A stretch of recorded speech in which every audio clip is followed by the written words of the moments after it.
Ang buhay ay isang kwento na ikaw ang nagsusulat. Sa bawat araw na lumilipas, may mga hamon na dumarating.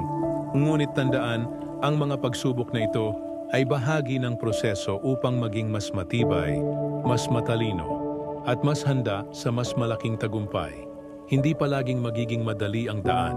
May mga araw na mapapagod ka, mga pagkakataong magdadalawang isip ka kung tama pa ba ang iyong tinatahak. Ngunit sa mga sandaling iyon, alalahanin mo kung bakit ka nagsimula. Hindi ka naglalakad ng mag-isa. Kasama mo ang bawat aral mula sa iyong nakaraan at ang pananampalataya sa kinabukasan. Sa buhay, hindi mahalaga kung gaano kabilis mong narating ang iyong mga pangarap.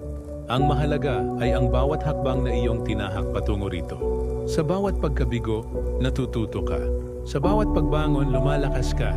Ang tunay na tagumpay ay hindi lamang nasusukat sa mga narating mo, kundi sa taong naging ikaw sa proseso ng paglalakbay.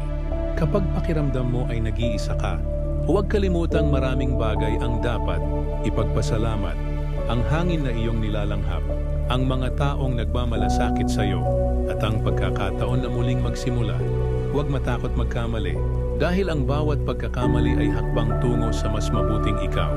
Patuloy lang sa pangarap, hindi man madaling abutin, ngunit sa bawat maliit na hakbang, papalapit ka ng papalapit sa iyong minimithi.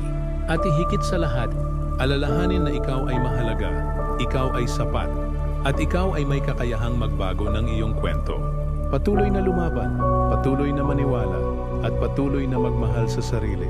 Sa huli, hindi ang mga pagsubok ang magtatakda ng iyong kwento, kundi ang iyong lakas ng loob na harapin ito at ang tapang mong ipagpatuloy ang laban.